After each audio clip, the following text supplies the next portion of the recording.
વિદુર અને મૈત્રી ઋષિનો સંવાદ પહેલા થાય છે.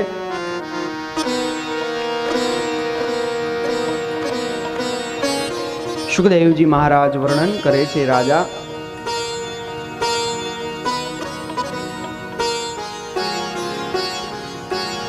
ભગવાન શ્રી કૃષ્ણ હતા ને 125 વર્ષ સુધી આ પૃથ્વી પર રહ્યા, પણ જ્યારે અંતિમ સમય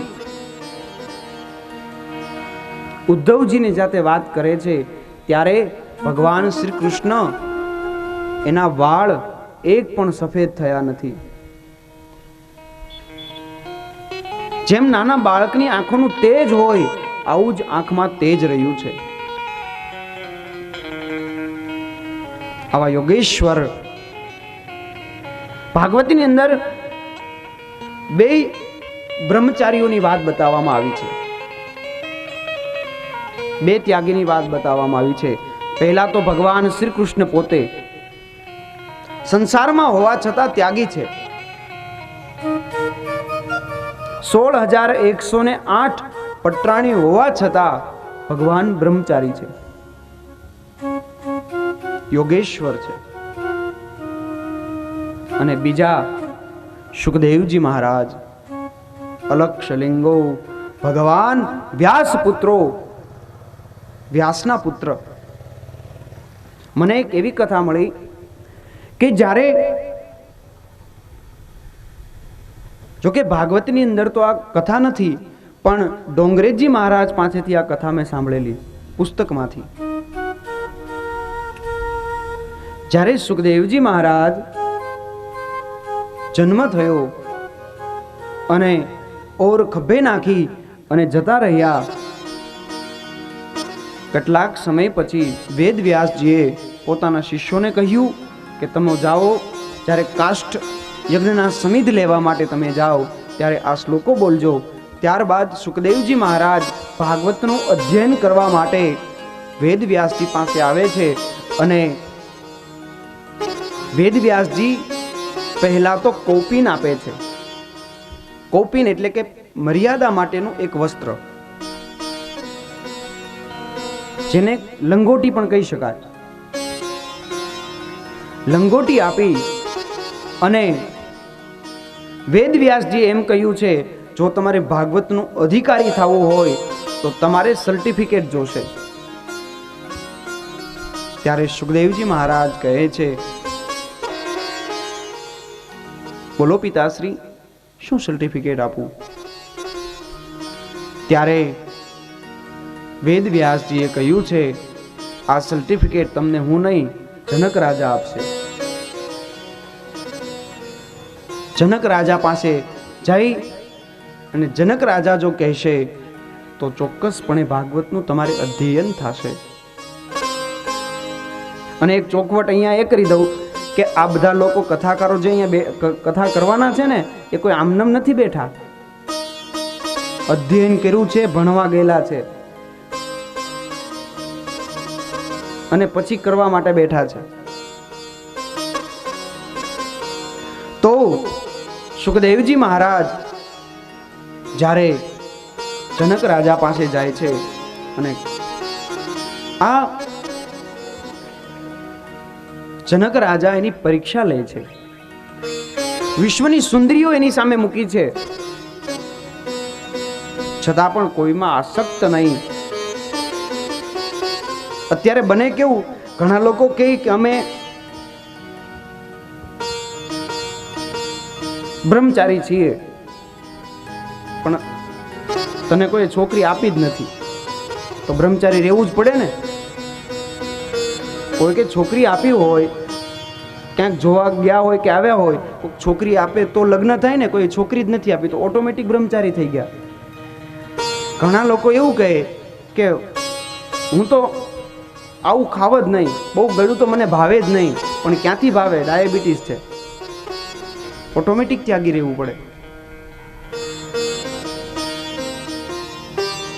ત્યાગી રહેવું પડ્યું છે, નિષ્કામી રહેવું પડ્યું છે, કારણ કોઈ મળ્યું નથી. આ તો સુખદેવજી મહારાજ વિશ્વની અતિ સુંદર સ્ત્રીઓ એની સામે રાખી છે, છતાં કોઈમાં આસક્ત નહીં. પુરુષ અને સ્ત્રીનો કોઈ ભેદ નહીં. આવા સુખદેવજી મહારાજ આજે જનક રાજાની પાસે જાય છે અને સુખદેવજી મહારાજ દરવાજા બહાર ઊભી અને કહે છે, જનક રાજાને મળવું છે, અહીંયા એની પરીક્ષા લેવાય છે. જનક રાજા એવું કહે છે, દ્વારપાળોને કહ્યું છે, જે કોઈ વ્યક્તિ આવે એને બાર ને બાર ઊભા રાખજો. સુખદેવજી મહારાજ બાર ઊભા છે. 1 દિવસ 2 દિવસ છતાં કોઈ જ્ઞાની નહીં, કોઈ ક્રોધ નહીં. જનક રાજાને એમ થયું કે આ વ્યક્તિએ ક્રોધ જીતી લીધો છે, કામ જીતી લીધો છે, ક્રોધ જીતી લીધો છે. અને કહ્યું છે, આવો અહીંયા નીચે બેસી જાઓ. સુખદેવજી મહારાજના મુખમાં કોઈ ગ્લાનિ નહીં, કોઈ ભેદ નહીં, કોઈ સ્વાગત માટે એમ નહીં કે હું એટલો મોટો વક્તા છું તો મને આસન આપવું જોઈએ, કોઈ ગ્લાનિ નહીં. સુખદેવજી મહારાજ નીચે બેસી ગયા છે અને જનક રાજાની આંખોમાંથી આંસુ આવી ગયા છે. આનાથી કોઈ શ્રેષ્ઠ વક્તા હોઈ ન શકે. સુખદેવજી મહારાજને પ્રમાણપત્ર મળી ગયું છે. અને જનક રાજા પણ સામાન્ય ન હતા. જનક રાજા કોણ? સીતાના માતાશ્રી, પિતાશ્રી. જનક રાજા અતિ વિદ્વાન હતા.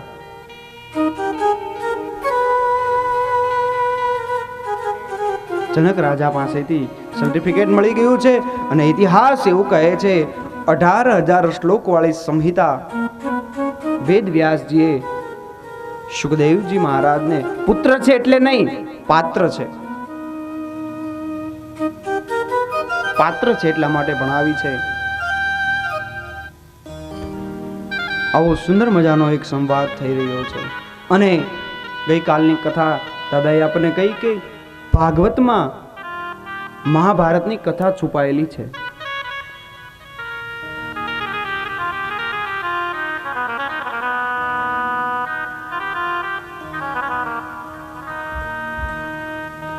મહાભારતમાં પણ અતિ રસમય કથા છે.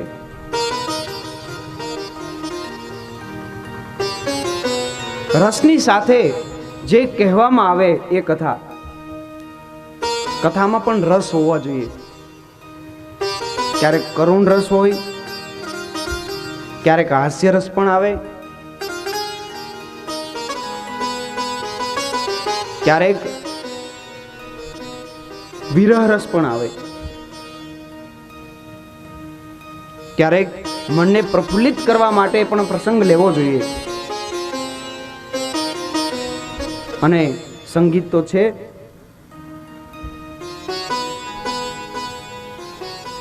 તો વિદુરજી કહે છે, હે ઉદ્ધવજી, ભગવાને જે ગૂઢ રહસ્યો તમને કહ્યા છે એ મને બતાવો.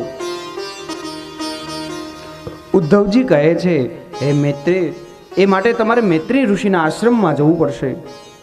કારણ કે દંડી સ્વામી અને બ્રાહ્મણ સિવાય કોઈને ફિલોસોફી કહેવાનો અધિકાર નથી. દંડી સ્વામી કોણ? કે જે ક્યારેય પણ બેસે નહીં, દંડની જેમ સૂવું તો પણ ઊભા ઊભા, જમવું તો પણ ઊભા ઊભા, ક્યારેય બેસે નહીં, એને દંડી કહેવામાં આવે છે. આ દંડી સ્વામી અને બ્રાહ્મણ સિવાય કોઈ ફિલોસોફી એટલે કે તત્વજ્ઞાનનો ઉપદેશ ન કરી શકે. માટે ઉદ્ધવજી કહે છે, એ માટે તમારે મૈત્રેય ઋષિના આશ્રમમાં જવું પડશે. ઉદ્ધવજી વિદાય ત્યાંથી લે છે અને મૈત્રેય ઋષિ પાસે જાય છે.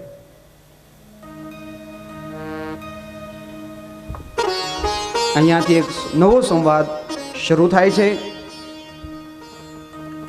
સંતની સાથે સંત મળ્યા છે. એક શ્રોતાને એક સારા વક્તા મળ્યા છે. ઘણી વખત કેવું બનતું હોય છે ઘણા લોકો વાતો કરતા હોય છે, ખાસ તો ઋષિકુમારમાં જ, હાલો ને ચોખવટ કરી દઉં. હવે આ નાનકડા એવા છોકરા આ કથા કરી શકશે ખરા? મારો કહેવાનો મૂળ સુર એ છે કે ઉંમર અને જ્ઞાનને કોઈ ભેદ નથી. ધન વૃદ્ધા બલ વૃદ્ધા આયુ વૃદ્ધા તથૈવ ચ તે સર્વે જ્ઞાન વૃદ્ધસ્ય કિમ કરા શિષ્ય કિમ કર. કોઈ વ્યક્તિ ધનમાં વૃદ્ધ એટલે કે ઊંચો હોય છે, બલ વૃદ્ધા કોઈની પાસે બળ વધારે હોય છે, કોક ઉંમરમાં મહાન હોય છે, મોટું હોય છે.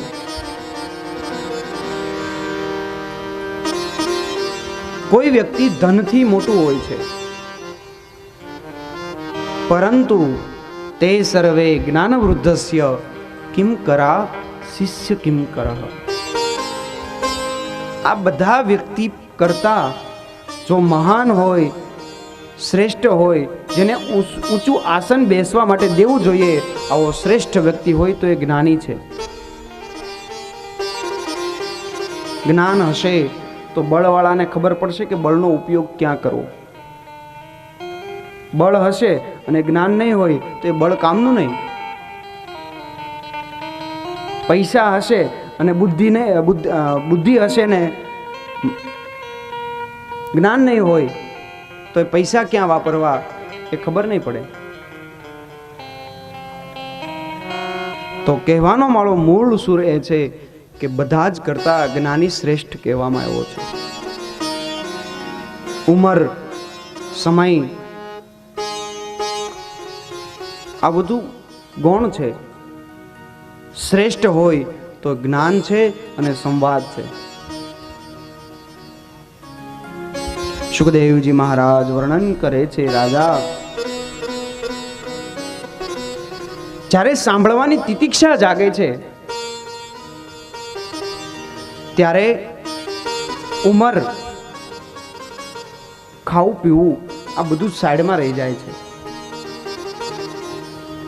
રામચરિત્ર માનસ એવું કહે છે, ભગવાન શિવ જગતના પિતા માં પાર્વતીની સાથે કુંભજ ઋષિના આશ્રમમાં જાય છે. ને કીધું ભગવાન શિવ તો કેવા જ્ઞાની વ્યક્તિ છે, અને જ્ઞાનીમાં સરળતા હોવી જોઈએ. ઘણી વખત કેવું બને, જ્ઞાન વધી જાય ને એટલે અહંકાર આવતો હોય છે. માન સન્માન નું વધારે લાલચ હોય છે માણસમાં, ક્યારે વિદ્યા આવ્યા પછી. એટલા માટે બહુ સરસ સૂત્ર લખેલું મેં વાંચ્યું કંઈક, વિદ્યા વિનયેન શોભતે. વિદ્યા વિનયથી શોભે છે.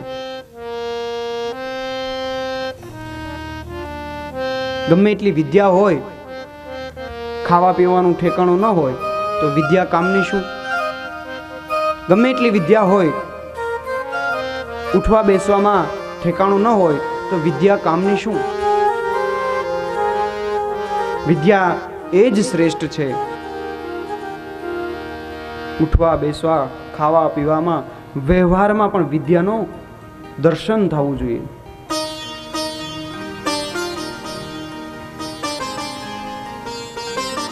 તો સુખદેવજી મહારાજ કહે છે, રાજા આજે હું અહીંયા બેઠો છું કારણ તારા માન, તું પૈસા વાળો છો એટલે નહીં. સુખદેવજી મહારાજ એવું કહે છે, રાજા તું ચક્રવર્તી સમ્રાટ રાજા છો, તારી પાસે બહુ ધન છે, એટલા માટે હું તને કથા સંભળાવવા માટે બેઠો છું. આવું તું ન માનીશ. તારી કથાની જિજ્ઞાસા જોઈને હું કથા સંભળાવવા માટે બેઠો છું.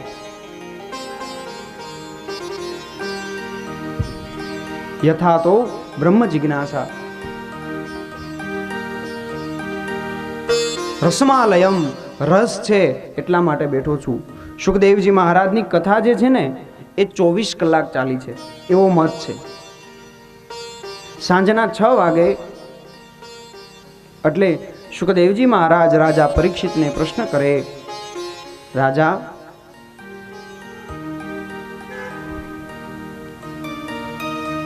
તું કંઈ ખાઈ લે, જળપાન કરી લે. ત્યારે રાજા પરીક્ષિત એવું કહે છે, આ કથાથી મોટું પાન ક્યું હોઈ શકે? માટે શુકદેવજી મહારાજ 6 વાગે વિરામ આપે અને 6:01 સેકન્ડમાં બીજા દિવસની કથા શરૂ થઈ જાય. કારણ યથા તો બ્રહ્મ જિજ્ઞાસા, જિજ્ઞાસા હોવી જોઈએ. ઘણી વખત વક્તા છે ને એ ટાઈમ પાસ કરવા માટે કથા કરતા હોય છે. કારણ કે સાંભળવા વાળું કોઈ હોય ને, હું શું કરે? સાંભળવા વાળું કોક બગાસા ખાતું હોય, કોક ટેકો લઈને સૂતું હોય, કોકને પિતૃ પાછળ કરાવવી પડે એટલા માટે કરાવતા હોય. એ તો સાંભળવા વાળા હોવા જોઈએ.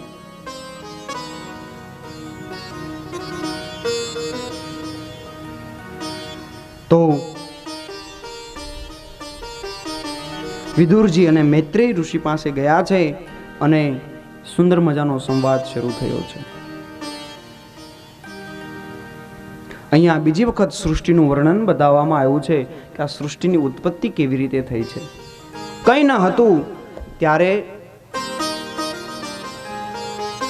એક પુરુષ હતો અને એ પુરુષ કોઈ નહીં, આ ઠાકોરજી, કાળી કામળી વાળો, વાસળી વાળો, મોર મુંગુટ વાળો, પીળી પિતાંબરી વાળો, આ ઠાકોરજી એક જ હતો.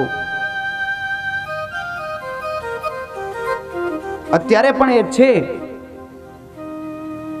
કારણ કે આપણને કથામાં આનંદ આવે છે, કારણ એ સત્ય છે. એ સત્ય છે એટલે તો આપણે સત્યનારાયણ ભગવાનની કથા કરાવીએ છીએ, કેમ કે ભગવાન સત્ય છે અને આનંદ સ્વરૂપ છે. નહીતર તો આ કથા 5,500 વર્ષ પહેલા આ લખાઈ ગયેલી છે અને ત્યારથી કહેવાતી આવે છે, તો એ બધાને આનંદ આવે છે ને. કારણ કે ભગવાન આનંદ સ્વરૂપ છે. ચોથો દિવસ કથાનો આવે,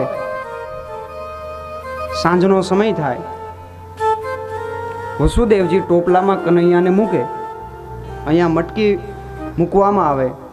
પછી વક્તા એવું કહે કે લાલો ભયો, લાલો ભયો, લાલો ભયો. એટલે બધા જ ઊભા થઈને શું ગાય? નંદ ઘેરા નંદ ભાયો. આનંદ ભાઈઓ ને હજી ચોથે દિવસે આનંદ ભાઈઓ. ચાલો 2 કીડી ગવડાવી નાખીએ બસ. નંદ ઘેરા નંદ ભાયો, જય કનૈયા લાલ કે.